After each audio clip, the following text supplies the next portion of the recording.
এখন যেহেতু কমলার সিজন চলছে, তাই স্বাস্থ্যকর উপায়ে ঘরেই তৈরি করতে পারেন কমলার জেলি। আর এটা সংরক্ষণ করতে পারেন 2 থেকে 3 মাস। নর্মাল ফ্রিজে রাখলে বেশ অনেক দিন ভালো থাকে।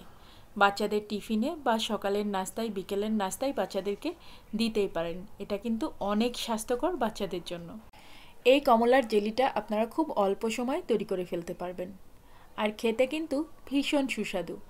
বাচ্চাদের টিফিনে এরকম 1 পিস ব্রেডের সাথে কমলার জেলি মাখিয়ে দিলে বাচ্চারা কিন্তু খুব মজা করে খেয়ে নেবে। তো চলুন তৈরি করি আজকের কমলার জেলি। এখানে আমি 1 কেজি পরিমাণ কমলা নিয়েছি, আর তা থেকে ছিলকাগুলো ছাড়িয়ে নিচ্ছি। কমলার জেলিটা আমার বাচ্চারা খুব পছন্দ করে, তাই আমি কমলার সিজনে কমলার জেলিটা তৈরি করে কিছুটা নর্মাল ফ্রিজে রেখে দিই। 2-3 মাস খুব সুন্দর মতো ভালো থাকে, আর বাচ্চারা স্কুলের টিফিনে বা নাস্তায় খেতে পারে। তো হচ্ছে এই কমলার জেলিটাকে বানানোর জন্য কমলাগুলোকে এই যে আমি ছিলে নিচ্ছি। ছিলে নেওয়ার পরে এগুলাকে প্রতিটা কোয়া থেকে এই যে সাদা সাদা যেই অংশগুলো আছে এগুলো বাদ দিয়ে দিতে হবে।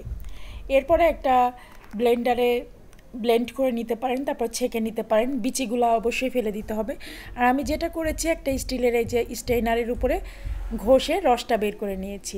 এতে করে আমার আর বিচিটাকে আলাদা করতে হয়নি, বিচিটা এমনিতে আলাদা হয়ে গিয়েছে। মেজারমেন্ট কাপের 1 কাপ পরিমাণ পানির মধ্যে মেজারমেন্ট কাপের 1 কাপ পরিমাণ চিনি নিয়ে নিলাম, আর একটুখানি লবণ দিয়ে দিলাম। এখন দিয়ে দিচ্ছি একটুখানি অরেঞ্জ ফুড কালার, আর দিয়ে দিচ্ছি অরেঞ্জ এসেন্স অল্প একটু। ব্যাস, এবার হচ্ছে এটাকে একটু জাল করে ফুটিয়ে নিব। ভালো করে চিনিটাকে মিশিয়ে নিচ্ছি, আর চিনিটা গলে যাওয়া পর্যন্ত অপেক্ষা। এর মধ্যে আমি যেটা করব, আগার আগার পাউডার যেটা আছে সেটাকে 2 চা চামচ পরিমাণ নিয়ে সুন্দর করে একটু পানি দিয়ে গুলিয়ে নিব। তো এখানে 2 চা চামচের পরিমাণ আগার আগার পাউডার নিয়েছি, আর আপনারা চাইলে জেলাটিনটাও ইউজ করতে পারেন। আমি এখানে আগার আগারটাই নিলাম। যে কোনো সুপার শপ বা যে কোনো মুদি দোকানেই পেয়ে যাবেন এই আগার আগার পাউডারটা। চাইলে জেলাটিনও ইউজ করতে পারেন।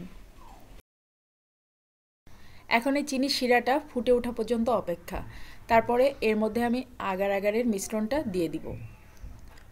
আর আগার আগারের মিশ্রণটা দেওয়ার পরে নেড়ে ছেড়ে অনবরত এটাকে মিশিয়ে দিতে হবে। তো মিশিয়ে নিয়েছি। এখন আমি যেটা করব, কমলার রসটা দিয়ে দিচ্ছি। এখানে আমি কমলাগুলা যে রসটা চিপে বের করেছি সেই রসটাই দিয়ে দিলাম। এখানে মেজারমেন্ট কাপের 2 কাপ পরিমাণ কমলার রস হয়েছিল। এখন দেখেন ভালো করে একটু ফুটিয়ে এটাকে জাল করে নিতে হবে।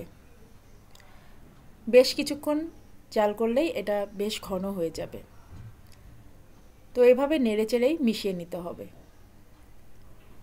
বেশিক্ষণ লাগে না কমলা জেলিটা তৈরি করতে। মোটামুটিভাবে 10 থেকে 15 মিনিটের মধ্যে আপনি চাইলে জেলিটা তৈরি করে ফেলতে পারবেন। আর জেলিটা জমতেও কিন্তু খুব বেশি সময় লাগে না। দেখেন কত সুন্দর একটা থকথকা ভাব চলে এসেছে, আর একটু পরে আরও সুন্দর থকথকা একটা ঘন ভাব চলে আসবে। তো আমি এখন চুলাটা অফ করে দিব, আর এটাকে যেখানে সেট করবেন সেখানেই ঢেলে নেবেন। আমি একটা কাচের জার নিয়ে নিয়েছি, আর তার মধ্যে এই জেলিটাকে সেট করব। এয়ারটাইট বক্স কিংবা এরকম কাচের জারে সেট করলে সব থেকে ভালো হবে। দেখেন জেলিটা কিন্তু জমে এসেছে। এই জেলিটা খেতে খুব সুস্বাদু হয়, আমার বাচ্চারা খুব পছন্দ করে। একদম ঠান্ডা হতে মোটামুটিভাবে 2 থেকে 3 ঘন্টা সময় লাগবে, যেহেতু এটা খুবই গরম। আর দেখেন জেলিটা কিন্তু জমে যাচ্ছে, তাই আমি দ্রুত এটাকে বয়মে পুরে নিচ্ছি। যদি এত সহজে জেলিটাকে তৈরি করা যায়, তাহলে কেন বলেন তো আমরা বাজার থেকে জেলি কিনে বাচ্চাদেরকে খাওয়াই? আর বাচ্চারা কিন্তু জেলি খেতে খুব পছন্দ করে। সব বাচ্চাই ব্রেড দিয়ে জেলি খেতে খুবই পছন্দ করে। আর নিজের হাতে তৈরি যে কোনো খাবার আমি বাচ্চাদের খাওয়াতে খুব পছন্দ করি। আমার ভীষণ ভালো লাগে, কারণ আমার একটা তৃপ্তি বা শান্তি কাজ করে, যেটাকে বলা হয় মানে মায়ের মনের একটা শান্তি। সেটা কিন্তু তখনই মা পায় যখন নিজের হাতে কিছু তৈরি করা খাবার বাচ্চাদেরকে খাওয়াই। আর আমি প্রতিটা খাবারই বাচ্চাদেরকে নিজে হাতে তৈরি করে খাওয়াই। দেখেন জেলিটা কত সুন্দর জমেছে। আর আমি এখন এটাকে আমার বাচ্চাদের টিফিনেও দিয়ে দিব। ভীষণ টেস্টি এই জেলিটা, আমার বাচ্চারা খুব পছন্দ করে, ভীষণ পছন্দ করে। আমি আশা করছি আপনাদের বাচ্চারাও খুব পছন্দ করবে। আর এই জেলিটা কিন্তু আমাদের বড়দেরও খেতে অনেক ভালো লাগে, বিশেষ করে সকালে নাস্তায় ঝটপট বেশ ভালো লাগে। সুন্দর করে আমি মাখিয়ে নিয়েছি ব্রেডে। এখন হচ্ছে আমি এর উপরে আরেকটা ব্রেড দিয়ে তারপরে এটাকে স্যান্ডউইচের মতো করে কেটে বাচ্চাদের টিফিনে দিয়ে দিব। আমি সবসময় এরকমভাবেই বাচ্চাদের টিফিনে জেলি দিয়ে রুটি দিয়ে থাকি। তো এক এক দিন এক এক রকম টিফিন দেওয়া হয়। আজকে জেলি, রুটি আরও অনেক কিছু দিব। আমার আজকের ভিডিওটা ভালো লাগলে বেশি বেশি করে ফ্যামিলি এবং ফ্রেন্ডসদের সাথে শেয়ার করে দিবেন।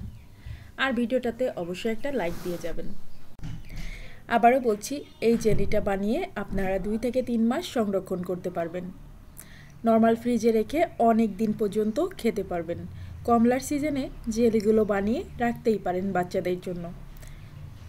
আর নিজের হাতে তৈরি করা ফ্রেশ কমলার ফ্রেশ জেলি খেতে কারই না ভালো লাগে। আর বিশেষ করে বাচ্চাদের জন্য এটা খুবই স্বাস্থ্যকর। তো আজকের ভিডিওটা কেমন লাগলো অবশ্যই আমাকে কমেন্ট করে জানাবেন।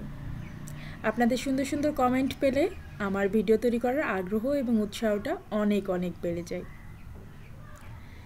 তো আজকের মতো ভিডিওটা শেষ করছি। সবাই ভালো থাকবেন, সুস্থ থাকবেন, নিরাপদে থাকবেন। আমার বাচ্চাদের জন্য সবাই দোয়া করবেন। আল্লাহ হাফিজ।